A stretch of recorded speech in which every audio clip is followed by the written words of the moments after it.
අද කතාව ශ්‍රී ලංකාවේ උද්ධමනය පිළිබඳවයි. ලංකාවේ උද්ධමනයට ඇත්තටම දැන් මොකද වෙන්නේ? 2022 සැප්තැම්බර් මාසේ නම් මෙරටේ උද්ධමනය, ඒ කියන්නේ බඩුවල මිල මට්ටම් වැඩි වෙච්ච ප්‍රතිශතය වාර්තා වුණේ 70%ක් විදිහට. වාර්තාවලට අනුව නිදහසින් පසු ශ්‍රී ලංකා ආර්ථිකයේ වාර්තා වෙච්ච දරුණුතම බරපතල උද්ධමනය වෙන්නේ 2022 සැප්තැම්බර් මාසේ වාර්තා වෙච්ච උද්ධමනය. කොමින් කොහොම හෝ වේවා ඉලක්කම් දෙකක තිබ්බ මේ ජවන උද්ධමනකාරී තත්වය ලංකාවේ මහ බැංකුවේ ප්‍රතිපත්ති නිසා බලධාරීන්ගේ සුපැහැදිලි ක්‍රියාමාර්ග නිසාත් 5% වගේ තනි මැද ඉලක්කමකට අඩු කරගන්නට ලංකාව සමත් වෙනවා, පොහොසත් වෙනවා. හැබැයි 2024 සැප්තැම්බර් මාසේ ඉඳලා පින්තූරය ටිකක් වෙනස් වෙන්නේ ධනාගයක තිබ්බ උද්ධමනය එකපාරම ඍණාගයකට බහැලා ඍණාගේ තවදුරටත් ප්‍රසාරණය වෙන්න පටන් ගැනීමයි. 2024 සැප්තැම්බර් මාසයේදී මෙරටේ උද්ධමනය වාර්තා වෙන්නේ ඍණ 0.4ක් විදිහට. ඒක ඒ අවුරුද්දේ, ඒ කියන්නේ 2024 දෙසැම්බර් මාසයේදී තවදුරටත් ඍණාගය වැඩි වෙලා ඍණ 1.7ක් විදිහට වාර්තා වෙනවා. දැන් මේ අවුරුදු උදා වුණාට පස්සේ ඒ ඍණාගය ආපහු ධන පැත්තට යනවද? අපොයි නැහැ. 2025 ජනවාරියේදී එයාගේ වාර්තා වෙන්නේ ඍණ 4ක් විදිහට. එතකොට මේ ඍණාගයකින් උද්ධමනය වැඩි වෙනවා කියන්නේ ලංකාවේ අවදමනකාරී තත්වයක් තියෙනවා. ඒ කියන්නේ මිල මට්ටම් අඩුවීමක් පෙන්වනවා කියන එක. හැබැයි මිනිස්සු අහන ප්‍රශ්නයක් තමයි උද්ධමනයේ ඍණාගයක් වුණත් ලංකාව අවදමනයක් තියෙන රටක් විදිහට ලැයිස්තුගත වුණත් කෝ බඩු මිල නම් තාම වැඩිනේ. අපි ගෙදරට ඕන කරපු භාණ්ඩයක් උපකරණයක් ගන්න කියත් ඒක අස්ව ගණන්. ඒ විතරක් නෙමෙයි ළමයාගේ අධ්‍යාපනයට ඕන කරන, ඉස්කෝලේට ඕන කරන පොත් පෑන් පැන්සල් ටික ගන්න කියත් ඒවා අස්ව ගණන්. ඒ විතරක් නෙමෙයි ප්‍රයිවට් හොස්පිටල් එකකින් වැක්සින් එකක් විද ගන්න කියත් ඒවා කිනි ගණන්. තාමත් මෙච්චර ගණන් වෙලා තියෙද්දි උද්ධමනය ඍණයි කියන්නේ මොන බොරුවක්ද කියලා මිනිස්සු අහන්න පුළුවන්. හැබැයි ඒක මම මෙන්න මේ විදිහට පැහැදිලි කරලා දෙන්නම්. ලංකාවේ උද්ධමනය ගණන් බලන්නේ කොළඹ පාරිභෝගික මිල දර්ශකය පදනම් කරගෙන. මේ කොළඹ පාරිභෝගික මිල දර්ශකයේ උද්ධමනය ගණන් බලද්දී භාණ්ඩ වර්ග 426ක මිල ගණන් සැලකිලිට ගන්නවා.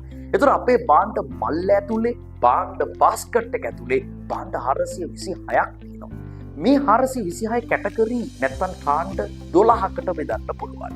මේ කාණ්ඩ 12ට තමයි සමහර භාණ්ඩ සෞඛ්‍යයටයි, සමහර භාණ්ඩ ප්‍රවාහනයටයි, තවත් සමහර භාණ්ඩ ගෘහ භාණ්ඩ වලට, ඉන්ධන වලට එහෙමයි ශීර්ෂ 12ක් කාණ්ඩ 12ක් කියනවා. මෙන්න මේ කාණ්ඩ 12 කාණ්ඩ 3ක භාණ්ඩ 2024 2024 දෙසැම්බර් මාසයට සාපේක්ෂව ජනවාරි වලට එද්දී වැඩි වෙලා තියෙනවා. සෞඛ්‍ය මිල ගණන් වැඩි වෙලා තියෙනවා. අධ්‍යාපනයට වැටෙන භාණ්ඩවල මිල ගණන් වැඩි වෙලා තියෙනවා. ගෘහ භාණ්ඩ, ගෘහෝපකරණ සහ ගෘහ ඒකක නඩත්තු කියන අංශයට වැටෙන භාණ්ඩවලත් මිල ගණන් වැඩි වෙලා තියෙනවා. හැබැයි මේ ශීර්ෂ 12 අනිත් කිසිදු ශීර්ෂයකටයි භාණ්ඩ වැඩිවීමක් නෙවෙයි පෙන්වන්නේ අඩුවීමක්. එතකොට අර කියපු ශීර්ෂවලට වැටෙන, අර කාණ්ඩවලට වැටෙන බඩු මිල වැඩි වුණත් ඒකෙන් උද්ධමනයට ලොකු බලපෑමක් වෙන්නේ නැහැ. සෞඛ්‍යයට වෙන් කරලා තියෙන්නේ 104ක වගේ බරතැබීමක්. ඒ වගේම තමයි අධ්‍යාපනයට වෙන් කරලා තියෙන්නේ 105ක වගේ බරතැබීමක්. ඔය කියපු ගෘහ භාණ්ඩ, ගෘහෝපකරණ, ගෘහ ඒකක නඩත්තු කියන අංශයට වැටෙන භාණ්ඩවලට වෙන් කරලා තියෙන්නේ 3.4කට ආසන්න බරතැබීමක්.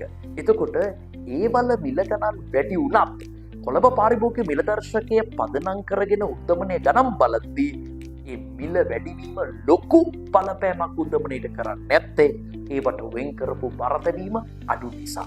හැබැයි වැඩිම බරතැබීමක් උද්ධමනය ගණන් බලද්දී වෙන් කරලා තියෙන්නේ නිවාස ජලය, ගෑස්, ඉන්ධන, විදුලිය හා අනෙකුත් ඉන්ධන කියන කැටගරියට වැටෙන භාණ්ඩවලටයි. ඒ 32ක බරතැබීමක්. ඒ අංශයේ ලොකු මිල පහළ යාමක් සිද්ධ වුණා. විදුලි බිල ගණන් අඩු වුණා. එතනින් එහාට ගිහිල්ලා පෙට්‍රල් බිල් ගණන් අපේකින් අඩු වුණා. මේ ඔස්සේ 32ක විශාලම බරතැබීමක් කියන කැටගරියට අයිති භාණ්ඩවල මිල ගණන් අඩු වෙච්ච නිසා උද්දමනයට ඒකෙන් විශාල බලපෑමක් වෙනවා. අන්තිමට උද්දමනය ඍණාගයක් විදියට වාර්තා වෙනවා. එන උද්දමනය ඍණ වෙනවයි කියන්නේ අවදමනයක් රටක වාර්තා වෙනවා කියන්නේ වැරදියට තීරුම් ගන්න එපා. මේ රටේ හැම භාණ්ඩයකම මිල ගණන් අඩු වෙනවයි කියලා.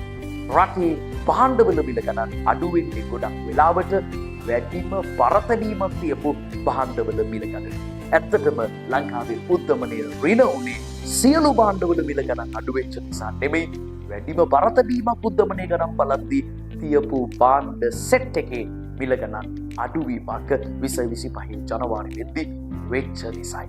එනිසා මේ අවදමනකාරී තත්වය මේ අවුරුද්දේ මැද වෙන කන්තියේ කියලා බලධාරී හිතනවා. නිසා ඔබ සැලසුම් සකස් කරන්න ඕන. ඒ මත ඔබේ පාරිභෝජනය සම්පූර්ණ